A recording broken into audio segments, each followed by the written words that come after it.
Alright guys, we're gonna talk about Mara stock, and unlike we do before, I'm just gonna jump right into it. We're just gonna start getting right into the charts, straightforward to what really matters. Now, I talked about Mara stock recently, but I want to remind everyone, at least what my opinion is, right? Because everything I say in this video is just my opinion.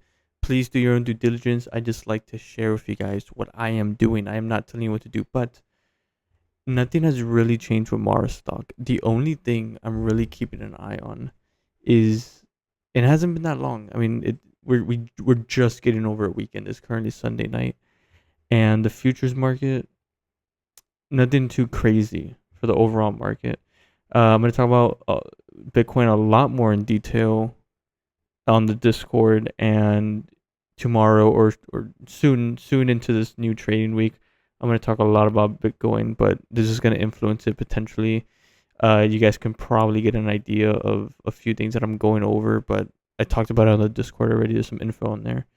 When it comes to Mara stock, it's something very, very similar. So you guys already know, if you saw the previous video, you guys already know that I am looking for a significant draw in price, more significant than we saw here. I'm looking for the price to come down, not just one more low, but for the price to break below 6, 5, even $4. I'm looking for the price to come down to like 2 or really ideally $3. Why is this? Why is this? Well, it doesn't really have a lot to do, not really a lot to do with previous swing lows like this one back in the start, basically the end and the start around New Year's, the start and end of the 2022 New Year's going into 2023. And then we had a lot of deep value price action back here, especially last time the market came down. And as you all know, Mara has a depreciating long term outlook based on history, and that's mainly due to a lot of the money. Like, for example, they're not just issuing more shares, but they recently uh sold over $1 billion, around 1.6, around 1.7, something like that, $1 billion worth of Bitcoin to fund future growth through AI and stuff like that. So we all know what happens, right? Ideally, at least what I think, what happens when an asset, like a company, sells their underlying asset, the main core really of their business. Well, it's not because they really need it. I mean, they're just selling it to go into some long-term investments with AI to improve the company. But how long does that really take to affect the stock price? If you sell 1.5, roughly 1.6 billion dollars worth of Bitcoin, what's your overall Bitcoin? We got to look at the balance sheets, right? So that's something they post monthly, every quarter. So then, how much of that really is the overall holdings they have? And then on top of that is how long did it take uh before it takes effect into the stock price.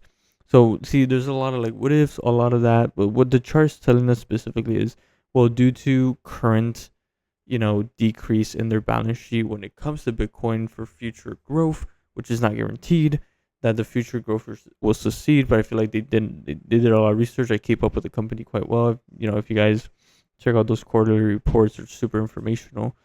But the thing is, right now, in the near term, what's the outlook for the rest of this year? Well, regardless of them selling some more Bitcoin, we know that Bitcoin overall, we haven't confirmed a bottom yet. We're still downtrending.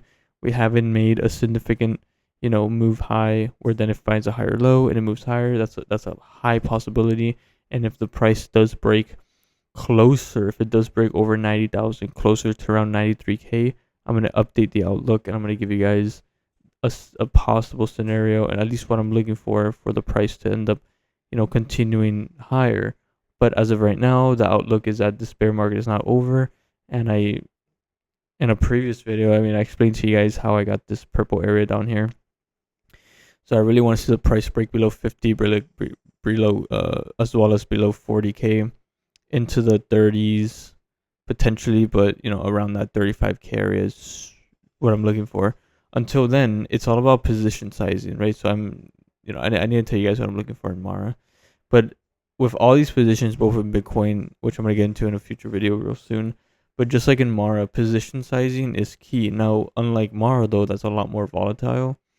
Um, I'm not interested in opening any longs or any shorts at the moment. Now, here's the thing though.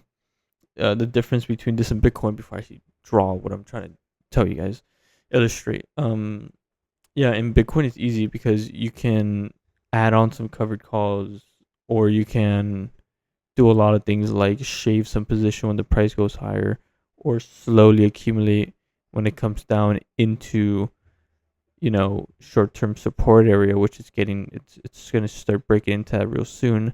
So it's all about position sizing, what makes sense, slowly shaving, slowly adding on.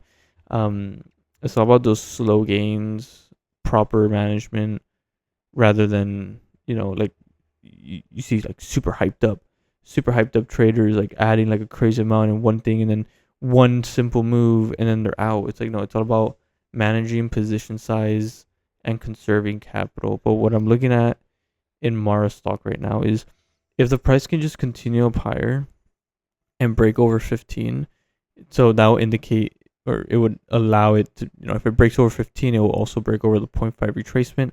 This retracement is from this low down here up to the high that we saw in October of 2025.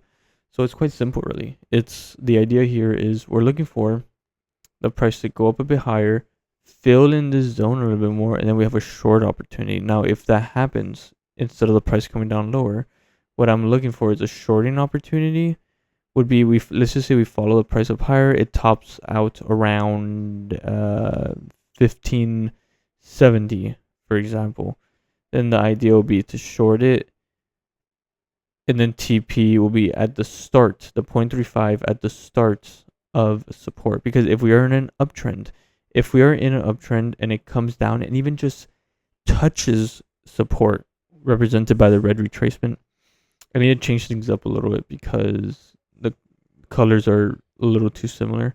In that case, we're in an uptrend. The price is showing bullish momentum. We're in a correction. Sorry if I got too close to the mic. But the thing is that there's no reason to be overly greedy with shorts, especially when the trend is still up. Now, here's the thing though. Regardless, let's say we come down. If that happens, I'll give you guys further updates what I'm looking for weakness, or how I'm managing the position for higher prices. But as of right now, that position does not exist. It has not happened yet. The alternative scenario will be the price comes down, right? It comes down. There's an opportunity for small accumulations. We done this so much in 2025. Small accumulations with the idea of creating a new retracement. So it's just gonna be simple. Let's just say the price comes down 1040, 1030. It finds support, for example. Small trade, and it's like, oh, the trade is so small, it doesn't really matter. Well, guess what? That's a really good percentage regardless. See, we're in really, really low prices. The idea is to capture small fluctuations, small corrective moves within a corrective move, with the possibility at that point, yeah, it's just a corrective move and it could go up higher. But if within that new retracement that will drive the price comes down, if the price begins to show weakness, volume doesn't pick up, right? Micro candles, and I'll even jump into like the 1 hour candles. If that happens, I'll show you guys in the 1 hour. But if it starts to show that, it's a simple textbook, right? Inverse head and shoulders, and that's kind of what I'm looking for. And then letting the price do its thing and come back down, right? So that's the ideal, most likely scenario I'm looking at right now. Time will tell. Time will tell if I'm looking for that. Time will tell if short-term resistance, if it comes down to support, happens. Regardless, it's very likely the 120 is separated quite a bit. The RSI is up here. We've been through this very very similar scenario so many times in 2025. It's just what I automatically look for until I am forced to look for something else, right? No bias. It's just what I see is what I'm gonna go for, and if something happens, then I'll change my mind and we'll adjust. That's adjusting, being lean with trading, right? That's what matters.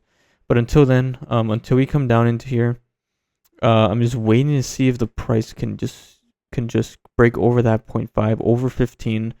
We'll start looking for more weakness. There'll be a new retracement I'll draw, but it'll end up being around like 16 to 17. Really strong short opportunity, so above 15. But even if it does come down into here, if we don't see that short-term weakness within a lower high short term resistance scenario. It could just be a retracement, simple. The price is correcting itself before it goes up even higher. So yes, I'll keep you guys updated. We have a few more things to see if it plays out how I believe it will, or at least we'll see what the price gives us. I'll keep you guys updated. If you're on the Discord, it's free. Like I'll let you guys know a lot sooner than I will on YouTube. And I'm trying to be more active on Discord. So yeah, more people that join, the more motivated I'll be really be active on there.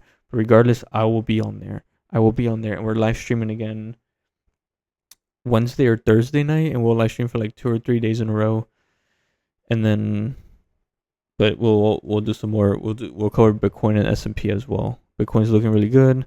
S&P, I mean, I want Bitcoin and the S&P to keep falling. Like this needs to correct. I'll explain to you guys a little bit more what this means. I cleaned it up a lot. But yeah, hope you guys enjoyed this video. We're being patient with Mara. We're either gonna have a shorting opportunity or a small accumulation for a small short-term long trade opportunity. We'll see how it goes.